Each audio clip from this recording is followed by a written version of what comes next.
Hello दोस्तों, स्वागत है आप सबका हमारे इस वीडियो में। तो आज की इस वीडियो में हम देखने वाले हैं सीटेट का जो पहला पेपर होता है, यानी कि जो प्राइमरी लेवल का पेपर होता है उसके ईबीएस को हम देखने वाले हैं, जो कि एनसीईआरटी से लिया गया है। ठीक है, ईबीएस आपका जो है, इसमें ईबीएस से आपके 30 क्वेश्चन होते हैं, जिसमें 15 नंबर आपके ईबीएस सब्जेक्ट से आते हैं और 15 नंबर आपका जो है इसके पेडागोजी से आता है। तो जो एनसीईआरटी का पूरा जो ईबीएस का सिलेबस है, कक्षा 3, 4 और 5, ठीक है, फर्स्ट और सेकंड में ईबीएस नहीं चलती है, 3, 4 और 5 में ईबीएस चलती है। तो उसका पूरा नोट्स मैं आपको इस वीडियो में दिखाने वाला हूँ। इस वीडियो के 2 पार्ट होंगे, एक पार्ट में आधा और दूसरे पार्ट में आधा। तो आप इसको हमारे चैनल के प्ले लिस्ट में जाकर के दोनों पार्ट को देख सकते हैं। चलिए वीडियो को स्टार्ट करते हैं। देखिए, सबसे पहला हमारा टॉपिक है जंतु। ठीक है, जंतु क्या है? देखिए, प्रारंभिक स्तर पर जीवों का वर्गीकरण कीड़े, पक्षियों, रेंगने वाले स्तनधारी के रूप में किया गया। सामूहिक रूप से इन्हें क्या कहते हैं? जानवर हम कहते हैं। जानवर के आप यहाँ पे देख सकते हो कि फिगर बनाया हुआ है, इसमें जिराफ है, आपका हाथी है, ठीक है, भालू है, गैंडा है, ये सब सारी चीज़ें हैं यहाँ पे। आगे चलते हैं, देखते हैं पक्षियों द्वारा बनाए जाने वाले घोंसले। देखिए, पक्षियों द्वारा जो बनाए जाने वाले घोंसले होते हैं, इनसे सीटेट में बहुत बार इंपॉर्टेंट प्रश्न पूछे गए हैं। तो चलिए देखते हैं कौन कौन से हैं। देखिए, इंडियन रॉबिन बर्ड या इसे कलचिड़ी भी कहते हैं। यह क्या करती है? पत्थरों के बीच मुलायम घोंसला बनाती है। इसके जो घोंसले होते हैं उसमें टहनी, अंडे, ऊन, बाल, रुई आदि भी होते हैं। देखिए, इससे आप अपना नोट्स भी बना सकते हैं। अगर चाहें तो वीडियो को पॉज कर करके अपने नोट्स भी बनाते चल सकते हैं। तो यहाँ पे पहला जो पक्षी है, जिससे कि कई बार प्रश्न पूछा गया सीटेट में, इंडियन रॉबिन या कलचिड़ी कहते हैं। ये क्या करती है? ये सड़क के किनारे पत्थरों में क्या करती है? ये अपना घोंसला बनाती है, देख सकते हैं आप यहाँ पे। ठीक है, आगे चलते हैं। चलिएगा, देखिए दूसरे नंबर पर आता है आपका कौवा। कौवे के बारे में क्या क्या दिया गया है? देखिए, कौवा जो होता है, कौवा देखिए क्या होता है यहाँ पे, मैं आपको दिखाता हूँ। देखिएगा, यह अपना घोंसला पेड़ की सबसे ऊंची डाली पर बनाता है। यहाँ पे इंपॉर्टेंट ये है कि जो कौवा होता है वह पेड़ की सबसे ऊंची डाल पर अपना घोंसला बनाता है। और कौवे के घोंसले में क्या होते हैं? लोहे की तार होती हैं, टहनियाँ भी होती हैं। ठीक है, तो कौवा क्या करता है? पेड़ की सबसे ऊंची जो डाल होती है उस पर अपना घोंसला बनाता है और उसके घोंसले में क्या होते हैं? लोहे के तार और टहनियाँ भी होते हैं। कौवे के घोंसले में कोयल अंडा देती है। ठीक है, कोयल जो होती है वो अपना घोंसला स्वयं नहीं बनाती है, लेकिन वो अपने अंडे को क्या करती है? कौवे के घोंसले में दे देती है और कौवा उसको अपने अंडों के साथ उसको भी सेता है। और जब बड़ा हो जाता है तो कोयल जो है वहाँ से उड़ जाती है घोंसले से। ठीक है, जो कोयल का बच्चा होता है। आगे देखते हैं दर्जन चिड़िया क्या होती है। देखिएगा, दर्जन चिड़िया जो होती है, यह नुकीली चोंच से पत्तों में छेद करके सी करके अपना घोंसला बनाती है। तो यहाँ पे आप देख सकते हैं, ये जो चिड़िया है, देखिए इसकी जो चोंच है वो नुकीली है, आप देख सकते हैं यहाँ पे। और क्या करती है? ये इन्हीं चोंच की सहायता से पत्तों को आपस में सिल देती है घास फूस से और उसमें अपना घोंसला बनाती है। आप देख सकते हैं इसको बोलते हैं, इसका नाम है दर्जन चिड़िया, याद रखिएगा। आगे चलते हैं, यहाँ पे देखिए बीवर पक्षी दिया गया है। बीवर पक्षी क्या होता है? देखिएगा, बीवर पक्षी की अगर हम बात करें तो बीवर पक्षी नर घोंसला बनाता है। जो बीवर पक्षी नर होता है, यानी कि जो नर बीवर पक्षी होता है वो घोंसला बनाता है और मादा उसे चुनती है। बहुत इंपॉर्टेंट फैक्ट है, कई बार सीटेट में पूछा गया है कि जो बीवर पक्षी है, ठीक है, वो जो नर होते हैं उसमें जो मेल्स होते हैं वो क्या करते हैं? घोंसला इस तरीके से बनाते हैं। आप देखिए कितना खूबसूरत लग रहा है। और इसी घोंसले को देख करके जो फीमेल होती है वो उसको चुनती है, यानी कि वो उसे अपना पार्टनर बनाती है। ठीक है, तो इसको जरूर याद रखिएगा। आगे चलते हैं, सारे इंपॉर्टेंट फैक्ट इसमें हैं। देखिए, फाख्ता पक्षी। ठीक है, फाख्ता पक्षी की क्या खासियत है? देखिए, फाख्ता पक्षी जो है कैक्टस आप जानते हैं, जो नागफनी वगैरह होते हैं, इन सब में कांटों के बीच या मेहंदी की मेढ़ में अपना घोंसला बनाती है। ठीक है, फाख्ता पक्षी जो होती है इन कांटों के बीच में, देखिए आप देख सकते हैं यहाँ पे अपना घोंसला बनाई हुई है। ठीक है, आगे चलते हैं। फाख्ता पक्षी इस तरीके से दिखता है, आप देख लीजिए। आगे चलते हैं, गौरैया और कबूतर पक्षी। देखिएगा, गौरैया और कबूतर पक्षी क्या होते हैं? गौरैया आमतौर पर घर के आसपास घोंसला बनाती है, अलमारी के पीछे, छत या आईने के पीछे घोंसला बनाती है। कबूतर क्या करते हैं? पुराने मकानों या जो खंडहर होते हैं उन सब में अपना घोंसला बनाती है। गौरैया पक्षी हमारे घर के आसपास बनाती है घोंसला। ठीक है, आगे चलते हैं, देखते हैं बसंत गोरा पक्षी क्या है? बसंत गोरा पक्षी पेड़ के तनों में गहरा छेद बनाकर अंडे देती है। बसंत गोरा पक्षी जो होती है पेड़ के तनों में गहरा छेद बना करके, देखिए जिस तरीके से ये पेड़ का तना है और इसमें देख सकते हैं आप यहाँ पे छेद बनाया हुआ है, इसी में क्या करती है? अपने अंडे को देती है। इस पक्षी का नाम क्या है? बसंत गोरा इस पक्षी का नाम है। आगे चलते हैं, देखिएगा अगला पक्षी है शक्कर खोरा पक्षी। शक्कर खोरा पक्षी क्या करती है? देखिएगा, शक्कर खोरा पक्षी यह पेड़ और झाड़ी की डाली पर लटकता घोंसला बनाती है। इसमें रुई, सूखे पत्ते व कपड़ों के चीथड़े होते हैं। तो जो शक्कर खोरा पक्षी होती है वह क्या करती है? पेड़ या झाड़ी की टहनी पर लटकता घोंसला बनाते हैं और इसमें रुई, सूखे पत्ते आदि होते हैं। ठीक है, आगे चलते हैं। उल्लू, ठीक है। उल्लू के बारे में बहुत इंपॉर्टेंट फैक्ट पूछा जाता है। देखिएगा, उल्लू यह एक रात्रिचर प्राणी है, यानी कि रात्र में चलने वाला, आप कह सकते हैं रात में देखने वाला प्राणी है, जो कि अपनी गर्दन को, ये इंपॉर्टेंट है, 360 अंश घुमा लेता है। तो पूछा जाता है कि कौन सा ऐसा पक्षी है जो अपनी गर्दन को पूरा घुमा लेता है 360 अंश। 360 अंश का मतलब है यहाँ से पूरा ऐसे, ठीक, घुमा लेता है। तो ये क्या है? उल्लू, ठीक है, याद रखिएगा। आगे चलते हैं, 10वां पॉइंट देखते हैं क्या है। मैना पक्षी। देखिएगा, इसका क्या नाम है? मैना पक्षी नाम है। आपने ऐसे पक्षी बहुत देखे होंगे अपने घर के आसपास। ये क्या होते हैं? रेगिस्तान में मैना चिड़िया पाई जाती है, मुख्यतः ये रेगिस्तान में पाई जाती है, और मैना अपनी गर्दन को झटके से पीछे कर लेती है। ये बहुत इंपॉर्टेंट फैक्ट है कि जो मैना पक्षी होती है, वो ये भी पूछा जाता है कि कौन सी पक्षी झटके से अपने गर्दन को पीछे घुमाती है, तो ये मैना पक्षी है, ठीक है, इसको याद रखिएगा, अपनी गर्दन को झटके से पीछे कर लेती हैं। चलिए आगे चलते हैं, 11वां फैक्ट देखते हैं, बगुला पक्षी। देखिएगा, बगुला जो पक्षी होती है, बगुला भैंस पर बैठ करके कीटों को खाता है। भैंस को कीड़ों से छुटकारा मिलता है और बगुले को भोजन मिल जाता है, यानी कि जो भैंस के ऊपर कीड़े होते हैं उनको क्या करता है, ये बगुला उस पर बैठ के खा लेता है। तो जो जानवर होते हैं उनको कीटों से छुटकारा मिल जाता है और बगुले को भोजन मिल जाता है। आगे चल के देखते हैं, महत्वपूर्ण बिंदु क्या है। देखिएगा यहाँ पे कि पक्षियों के पंख उड़ने, सर्दी गर्मी से बचने हेतु रूपांतरित होते हैं। पक्षियों की चोंच में दांत नहीं होते हैं। याद रखिएगा, जो पक्षियों की चोंच होती है उसमें दांत नहीं होते हैं। पक्षियों में मूत्राशय नहीं होता है, वह प्रवास पर जाते हैं तब समतापी प्राणी होते हैं। तो पक्षी कैसे प्राणी होती हैं? समतापी प्राणी होती हैं। और हृदय के पक्षियों के हृदय में कितने कोष्ठ होते हैं? तो पक्षियों के हृदय में 4 कोष्ठ होते हैं, ठीक है। आगे चलते हैं, आगे पॉइंट आपको बताते हैं कि गौरैया, फाख्ता, शक्करखोरा जोड़े में रहते हैं, ये अपना घोंसला स्वयं बनाते हैं, ठीक है। और एमू, कीवी, पेंगुइन, रिया, शुतुरमुर्ग न उड़ने वाले पक्षी। न उड़ने वाले पक्षी का नाम क्या है? एमू, कीवी, पेंगुइन, रिया एवं शुतुरमुर्ग, ठीक है।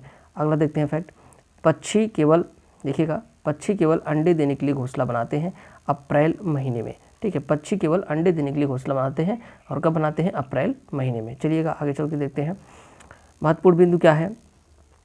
देखिएगा, पक्षियों की हड्डी खोखली होती है, जिसमें क्या होती है? हवा भरी होती है, जिससे इन्हें उड़ने में सहायता मिलती है। पक्षी एक ही समय में 2 आँखों से अलग अलग चीज़ों पर नज़र डाल सकते हैं। जैसे हमारे पास भी 2 आँखें होती हैं, लेकिन हम एक समय में सिर्फ एक ही चीज़ पर फोकस कर सकते हैं, लेकिन जो पक्षियाँ होती हैं वो एक ही समय में 2 अलग अलग चीज़ों पर फोकस कर लेती हैं। पक्षी देखनी है तो अपनी गर्दन को ज़्यादा घुमाते हैं, क्योंकि उनकी आँखों की पुतली घूम नहीं सकती है, ठीक है। जो पक्षियाँ होती हैं उनकी आँखों की पुतली जो होती है वो घूम नहीं सकती है, इसलिए वो क्या करते हैं? अपने सर को इधर उधर हिला करके चीज़ों को देखते हैं। चील, बाज, गिद्ध हमसे 4 गुना दूर तक देख पाते हैं। जो चील, बाज और गिद्ध होते हैं हमसे 4 गुना दूर से ही उस चीज़ को देख लेते हैं। जैसे मान लो कि यहाँ पे कोई ऑब्जेक्ट है और ये हमें 2 मीटर दूर से दिखाई दे रहा है, ठीक है। लेकिन जो चील, बाज और गिद्ध हैं, इनके लिए वो कितने मीटर से? इसका 4 गुना, यानी कि 8 मीटर दूर से ही वो इसको देख सकेंगे। चलिए आगे चलते हैं, रात में जागने वाले जानवर हर चीज़ को सफ़ेद व काली देखते हैं। बहुत इंपॉर्टेंट फैक्ट है कि जो जानवर रात में जागते हैं वो हर चीज़ को कैसे देखते हैं?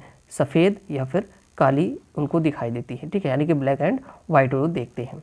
आगे चलते हैं, जंतुओं के बारे में देखते हैं, ये भाग 2 है जंतुओं के बारे में। तो देखिएगा, प्रारंभिक स्तर पर सजीवों का वर्गीकरण कीड़े, पक्षियों और रेंगने वाले स्तनधारी के रूप में किया जाता है। सामूहिक रूप से इन्हें जानवर कहते हैं, ठीक है। इंग्लिश में भी फैक्ट दिया है, जिनको पढ़ना है वो, जिनको इंग्लिश में आती है वो इंग्लिश, जिनको ज़्यादा इंग्लिश में अच्छा लगता है वो इंग्लिश देख सकते हैं, ठीक है। चलिए आगे देखते हैं, जानवरों की विशेषताएं के बारे में अगर हम देखें तो हाथियों की विशेषता क्या है? हाथियों से कई बार सीटेट में क्वेश्चन पूछा गया है, ध्यान से पढ़िएगा।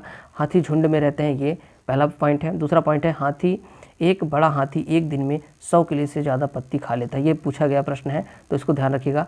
जो एक बड़ा हाथी होता है वो एक दिन में 100 किलो से ज़्यादा भी पत्तियाँ या झाड़ियाँ खा सकता है।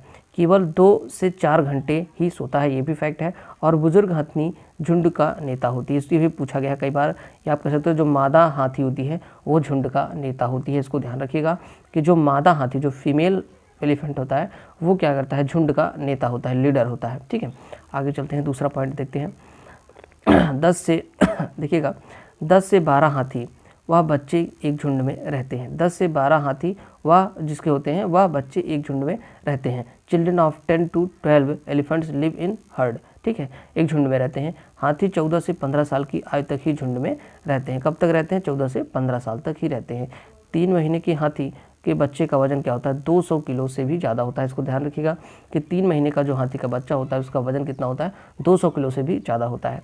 हाथी को केले बहुत पसंद होते हैं। क्या पसंद होते हैं, केले बहुत पसंद होते हैं। और हाथी को पसीना नहीं आता है। वह पृथ्वी तल पर सबसे बड़ा स्तनधारी है। यानी कि बात की जाए जो पृथ्वी तल पर सबसे बड़ा अगर स्तनधारी की बात की जाए तो वो क्या है, आपका हाथी होता है। ठीक है, और समुद्र में आपका व्हेल होता है। ठीक है, चलिए आगे चलते हैं।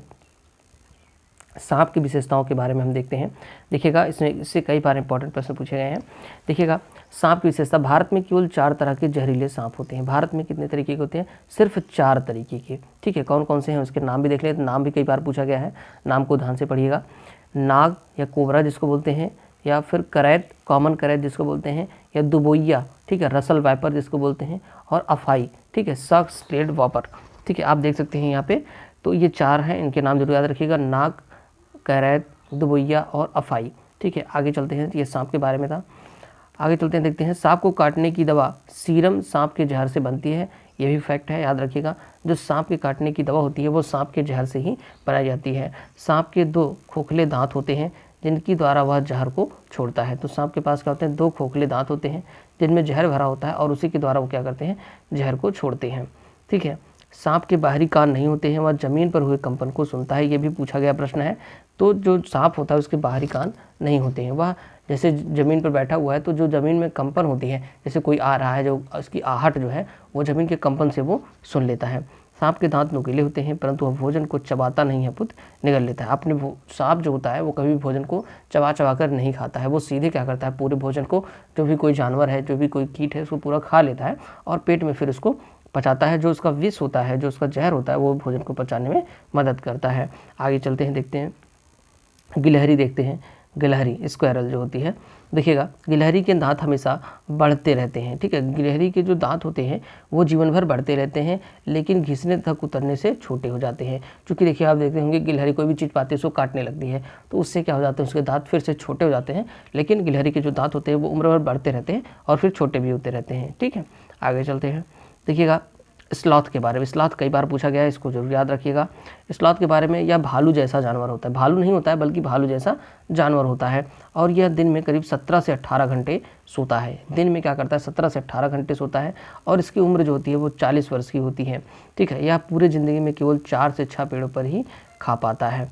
ठीक है, और ये दिन में सिर्फ जो है यहाँ पे क्या करता है, दिन भर ये करीब दिन में 17 घंटे से 18 घंटे पेड़ पर सोता रहता है और ये 40 वर्ष की उम्र का होता है और पूरे जीवन काल में ये सिर्फ बहुत आलसी जानवर होता है, 4 से 6 पेड़ों पर ही पत्तियां खाने के लिए जा पाता है। जिस तरीके से स्लॉथ है आप देख सकते हैं, इससे फैक्ट पूछे जाते हैं जो यहाँ पे लिखे गए हैं, उनको अच्छे से याद कर लीजिएगा। आगे चलते हैं। बाघ की विशेषता अगर हम देखिए, बाघ अपने शिकार का सही पता हवा द्वारा मूंछों के कंपन से नाप लेता है। ठीक है, जो बाघ होता है वो अपना शिकार करता है, तो जैसे मान लीजिए कोई शिकार है, कोई झाड़ियों में छुपा हुआ है, तो जब वो हिलता डुलता है तो उसके कंपन को शेर जो है वो, बाघ जो है वो पहचान लेता है। क्योंकि देखिए आपने देखा होगा जो बाघ होता है उसके चेहरे पर मूछें होती हैं, वो जो मूछें होती है ना वो कंपन को पहचान लेती हैं और उसमें ये भी डिफरेंस कर लेता है कि कौन सा कंपन पत्तियों का है, कौन सा किसी शिकार का है। ठीक है, इससे अंधेरे में रास्ता ढूंढने में इसको मदद मिलती है। बाघ मूत्र की गंध से दूसरे बाघ को पहचान लेता है। जिस तरीके से कुत्ते अपने इलाके में मूत्र कर देते हैं और दूसरा जो कुत्ता आता है उसके मूत्र से उसको पहचान लेता है, इस तरीके से बाघ भी यही क्रिया करते हैं। आगे चलते हैं, बाघ की विशेषताएं क्या है, चलिए देखते हैं। बाघ का गुर्राना, जो गुर्राता है बाघ, 3 किलोमीटर दूर से सुना जा सकता है। बाघ अंधेरे में 6 गुना बेहतर देख सकता है। कितने गुना बेहतर देख सकता है, 6 गुना बेहतर देख सकता है हमसे। ठीक है, चलिएगा आगे चलते हैं, देखते हैं रेशम की कीट की विशेषता क्या है। रेशम की कीट काफ़ी इंपॉर्टेंट है, कई बार आया एग्जाम में। रेशम कीट अपनी मादा को कई किलोमीटर दूर से ही पहचान लेता है। ठीक है, जैसे अब देखिए इसमें प्रश्न पूछा जाता है कि कौन कौन से कीट हैं जो अपनी गंध से ही अपने मादा को पहचान लेते हैं। तो इसमें आपका चींटी भी होता है। ठीक है, चींटी भी है और यहाँ पर रेशम भी, आपको रेशम का जो कीट होता है वो भी आपको 2 चीज़ मिल गई, अभी आपको और चीज़ें भी मिलेगी, इसको याद रखिएगा, ये भी पूछा जाता है कई बार। ठीक है, तो जो रेशम का कीट होता है वो अपनी मादा को क्या करता है, कई किलोमीटर से उसकी गंध से पहचान लेता है। आप रेशम के कीट यहाँ पे देख सकते हैं। रेशम के कीट किस पे पाले जाते हैं, आपको पता होगा, ये शहतूत के पेड़ पर पाले जाते हैं। ये आप कई बार पूछा गया है, इसको याद रखिएगा। ठीक है, चलिए आगे देखते हैं। महत्वपूर्ण बिंदु हैं, आगे देखते हैं। देखिएगा, कान सुनने में मदद करते हैं। पक्षी, मेढक, छिपकली, मगरमच्छ के भी कान होते हैं, लेकिन दिखाई नहीं पड़ते, इनके छेद जैसे कान होते हैं। आपने देखा होगा छिपकलियों के जो कान होते हैं वो बाहर से दिखाई नहीं पड़ते, लेकिन वो अंदर की तरफ होते हैं और आपको उसके चेहरे पे छोटा सा छिद्र दिखेगा, वही उसका कान होता है। अंडे देने वाले जीव अंडे कहलाते हैं, जैसे मछली, मेढक, सरीसृप और पक्षी। इन जीवों के कान दिखाई नहीं पड़ते, ये शरीर पर बाल नहीं होते हैं। तो जिन जंतुओं के कान बाहर से दिखाई देते हैं उनके शरीर पर बाल होते हैं और वो अधिकतर क्या करते हैं, बच्चे को जन्म देते हैं। लेकिन जिनके कान दिखाई नहीं देते हैं, ना तो उनके शरीर पर बाल होते हैं और वह अंडे देते हैं। ठीक है, देखिएगा आगे चलते हैं। बच्चे देने वाले जीव जरायुज कहलाते हैं। जो बच्चे देते हैं वो क्या कहलाते हैं, जरायुज कहलाते हैं। जैसे आसनधारी, इनके कान दिखाई पड़ते हैं तथा शरीर पर बाल होते हैं। मैंने बताया जिनके शरीर पर, जिनके कान बाहर से दिखाई देते हैं उनके शरीर पर आप देखेंगे उनके बाल होंगे और वे पूर्ण बच्चे को जन्म देते हैं। आगे चलते हैं, देखते हैं महत्वपूर्ण बिंदु क्या है। गाय के आगे दांत छोटे, पीछे के बड़े और चपटे होते हैं। जो गाय, देखिएगा ध्यान से, गाय के आगे के जो दांत होते हैं वो छोटे, पीछे के दांत बड़े और चपटे होते हैं। बिल्ली के दांत नुकीले, मांस फाड़ने हेतु प्रयोग में होते हैं। कंगारू चूहा कभी नहीं पानी नहीं पीता। कंगारू और चूहा, ठीक है, जो कंगारू चूहा होता है वो कभी भी पानी नहीं पीता है, ध्यान रखिएगा। छिपकली, मेढक, सर्प सर्दी से बचने हेतु शीत निद्रा में चले जाते हैं। ठीक है, देखिए जब ठंडी का महीना आता है आप देखेंगे छिपकलियाँ, मेढक, सर्प जो होते हैं ये सब दिखाई नहीं पड़ते हैं। ये सब क्या करते हैं, ये कहीं पे छुप करके एक गहरी नींद में चले जाते हैं। जब तक मौसम ठंडा रहता है तब तक ये दिखाई नहीं देते हैं। गाय 4 घंटे सोती है, अजगर 18 घंटे सोता है, जिराफ 2 घंटे सोता है, बिल्ली 12 घंटे और हाथी 4 घंटे तथा शेर 8 घंटे तक सोता है। इसको ध्यान में रखिएगा, ये पूछा जाता है। आगे चलते हैं। सांपों को नचाने वालों को कालबेलिया कहते हैं। ठीक है, जो जिनको हम बोलते हैं, जो सांप को पकड़ने वाले होते हैं और जो नचाने वाले होते हैं उनको कालबेलिया बोलते हैं। ठीक है, कालबेलिया लोग सांप के डंक के निशान से जान जाते हैं कि किस सांप ने काटा है। और कालबेलिया लोग बेटी की शादी में सांप को तोहफे के रूप में देते हैं। ये इंपॉर्टेंट फैक्ट है, इसको याद रखिएगा कालबेलिया के बारे में। आगे चलते हैं, देखिएगा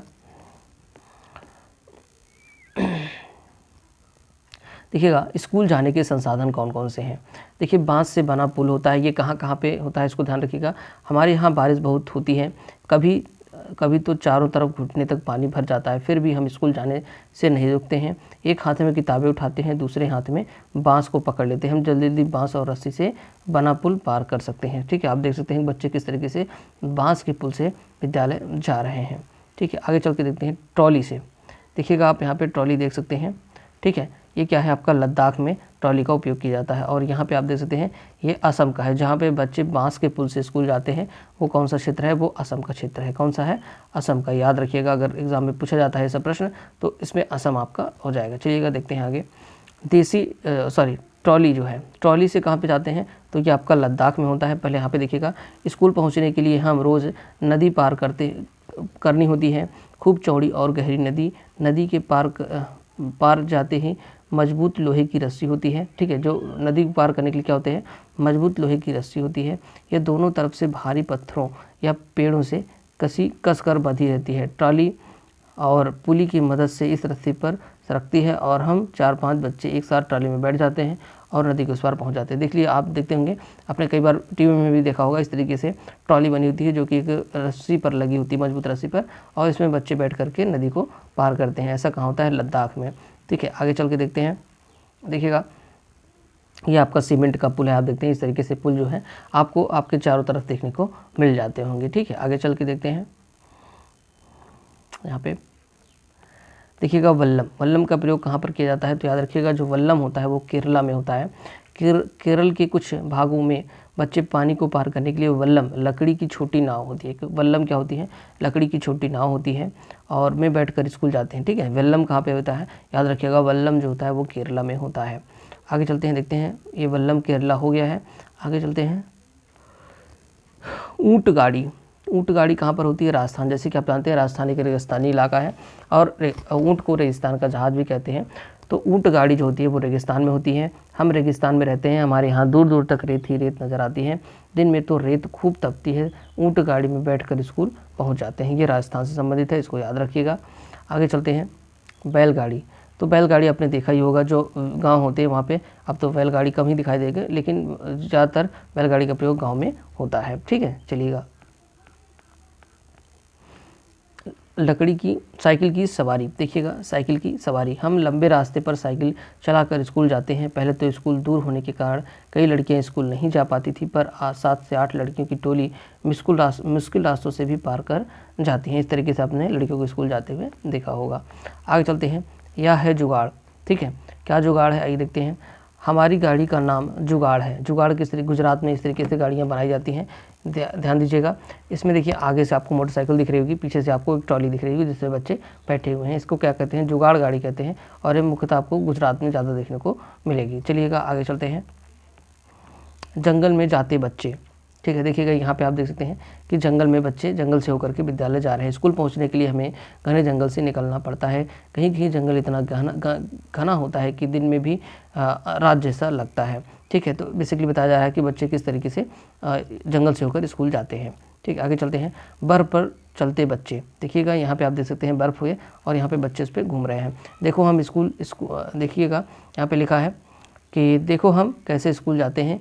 मीलों फैली बर्फ़ पर चलकर हम हाथ पकड़ कर चलते हैं। उत्तर की पहाड़ियाँ बर्फ़ पर पैर जमते हुए ध्यान से चलते हैं। ठीक है, पैर क्या करते हैं, देखिए जैसे यहाँ पे समझिएगा बात क्या है कि जैसे देखिए बर्फ़ है, बर्फ़ क्या करती है, फिसलती है, तो जो बच्चे हैं इस पर बहुत ही सावधानी से पैर को जमाते हुए चलते हैं। और ये कंडीशन जो है आपको, जो आपका उत्तरी, देखिए यहाँ पे लिखा है नॉर्थर्न हिल्स, जो उत्तरी इलाका है भारत का, वहाँ पे आपको देखने को मिलता है। ठीक है, चलिए आगे चलते हैं, देखते हैं। उबड़ खाबड़ पथरीले रास्ते आपको कहाँ पे देखने को मिलते हैं, तो ये आपका उत्तराखंड है। ठीक है, उत्तराखंड आपका है। हम पहाड़ी इलाकों में रहते हैं जहाँ दूर दूर तक उबड़ खाबड़ पथरीले रास्ते हैं। मैदान या शहर में रहने वाले बच्चों की भली ही मुश्किलें लगे, हम तो भागते हुए पहाड़ी रास्ते पर पार कर जाते हैं। तो ये जो बच्चे हैं ये इसी तरीके से उबड़ खाबड़ रास्तों से होकर गुजरते हैं। और ये कंडीशन आपकी कहाँ की है, उत्तराखंड की है। इंपॉर्टेंट है, याद रखिएगा। आगे चलते हैं, पौधों के बारे में देख लेते हैं। तो पौधों की विशेषताओं के बारे में अगर हम देखें तो यहाँ पे देखिएगा, पौधे को पानी देने से मुरझाई पत्तियाँ फिर से हरी हो जाती हैं, क्योंकि उनमें प्रकाश संश्लेषण से भोजन बनता है। तो पत्तियों में या पौधों में किस प्रकार से भोजन बनता है, तो प्रकाश संश्लेषण की क्रिया द्वारा बनता है। आगे चल के देखते हैं। देखिएगा, प्रकाश संश्लेषण क्रिया में कार्बन डाइऑक्साइड, याद रखिएगा, कार्बन डाइऑक्साइड, जल, सूर्य का प्रकाश एवं क्लोरोफिल की आवश्यकता होती है। याद रखिएगा, प्रकाश संश्लेषण की क्रिया में कार्बन डाइऑक्साइड CO2 का प्रयोग होता है, न कि ऑक्सीजन का। ध्यान रखिएगा। तो प्रकाश संश्लेषण के लिए आपका कार्बन डाइऑक्साइड ज़रूरी है, और क्या ज़रूरी है, सूर्य का प्रकाश ज़रूरी है, और क्या ज़रूरी है, क्लोरोफिल ज़रूरी है, और क्या ज़रूरी है, जल। ठीक है, तो जो पेड़ पौधे होते हैं वो कार्बन डाइऑक्साइड क्या करते हैं, सीधे वातावरण से पत्तियों द्वारा ले लेते हैं। जो जल होता है उनको यहाँ से मिल जाता है, रूट से, यानी कि जड़ों से मिल जाता है, और प्रकाश जो है उनको सूर्य से मिलता ही है, और जो क्लोरोफिल होता है वो पत्तियों में होता है। इन सब से मिल करके, ठीक है, आपका क्या होता है, प्रकाश संश्लेषण होता है। इसको जरूर याद रखिएगा। ठीक है, प्रकाश संश्लेषण क्रिया द्वारा जो पौधे हैं वो अपना भोजन बनाते हैं। पत्तियों में हरे रंग क्लोरोफिल के कारण होता है, इसको याद रखिएगा। आगे चलते हैं। पौधे ऑक्सीजन व कार्बन डाइऑक्साइड दोनों का निष्कासन करते हैं। पौधे ऑक्सीजन व कार्बन डाइऑक्साइड दोनों का निष्कासन करते हैं। ठीक है, आगे चलते हैं। देखिएगा, पौधे की बात करें तो पहला रेगिस्तानी ओक की बात करते हैं। देखिएगा, रेगिस्तानी ओक क्या होता है। रेगिस्तानी ओक की अगर हम बात करें, रेगिस्तानी ओक 10 फुट लंबा पौधा होता है, जिसमें 300 फुट गहरी व पत्तियां कम होती हैं। ठीक है, जो इसकी जड़ें होती हैं वो 300 फुट तक नीचे होती हैं, और पत्तियां जो होती हैं क्या होता है, कम होती हैं। और ये कहाँ पाया जाता है, ये रेगिस्तानी इलाकों में पाया जाता है। आगे चलते हैं, देखते हैं ऑस्ट्रेलिया में कहाँ पाया जाता है रेगिस्तानी ओक। तो यहाँ पे देख सकते हैं ऑस्ट्रेलिया में रेगिस्तानी ओक पाया जाता है। इसकी जड़ें इसके तने की 30 गुना जो है क्या होती हैं, लंबी होती हैं। यानी कि अगर 10 फीट का पेड़ है तो लगभग 300 फीट नीचे इसकी जड़ें होती हैं। ठीक है, इतने तने में पानी इकट्ठा रहता है। इसके जो तना होता है इसमें पानी इकट्ठा रहता है, और जब पानी लोगों को नहीं मिलता है तो इसके तने से वो लोग पानी प्राप्त कर लेते हैं। ठीक है, सूखे पत्तों को चित्र, इसको याद रखिएगा, ये पूछा गया है। विष्णु चिंचालकर जो है इंदौर मध्य प्रदेश के रहने वाले हैं, और सूखे पत्तों के से चित्र बनाते हैं। यहाँ पे आप देख सकते हैं मज़ेदार चित्र बनाते हैं, किससे, सूखे पत्तों से। इनका नाम क्या है, विष्णु चिंचालकर है। आगे चलते हैं। मधुबनी चित्रकला क्या है, ये भी बहुत इंपॉर्टेंट है, कई बार पूछा गया है। मधुबनी चित्रकला क्या है। मधुबनी चित्रकला जो है बिहार के मधुबनी जिले से फैली है, और इसमें चावल के घोल में रंग नील हल्दी मिलाकर इंसान, जानवर, पेड़, फूल, इन सब के चित्र बनाए जाते हैं। इसमें बेसिकली होता क्या है, चावल का जो आटा होता है उसमें क्या करते हैं लोग, जो प्राकृतिक रंग होते हैं यानी कि जैसे नील हो गया और हल्दी हो गई और इस तरीके से विभिन्न जो रंग हैं उनको मिला करके देखिए आप देख सकते हैं इस तरीके से चित्र बनाए जाते हैं। मेन चीज़ इंपॉर्टेंट आपको यहाँ पे ये रखना है कि ये मधुबनी आर्ट है और ये बिहार से फैला हुआ है, ठीक है, बिहार के मधुबनी ज़िले से। और इसमें किसका किसका प्रयोग होता है, तो यहाँ पे मैंने आपको बता दिया कि इसमें क्या होता है कि चावल का आटा होता है, ठीक है, चावल का पिसा हुआ चावल होता है और इसमें नील हल्दी और जो नील हल्दी आदि को मिलाकर के रंगों का प्रयोग करके इसमें जानवर, पेड़, फूल, पक्षी, मछली या अन्य जंतुओं के बारे में रेखा चित्र बनाए जाते हैं। आगे चलते हैं, यहाँ पे आप देखिएगा परागकण, ठीक है, परागकण क्या होता है, तो पंखुड़ियों के अंदर फूल के बीच, पंखुड़ियों के अंदर फूल के बीच कुछ पतली पाउडर जैसी रचनाएं दिखाई देती हैं जिन्हें पराग कहते हैं, ठीक है। तो पराग क्या होता है, ध्यान से देखिएगा फिर से, पंखुड़ियों के अंदर फूल के बीच में कुछ पतली पाउडर जैसी संरचनाएं दिखाई देती हैं जिन्हें हम पराग कहते हैं।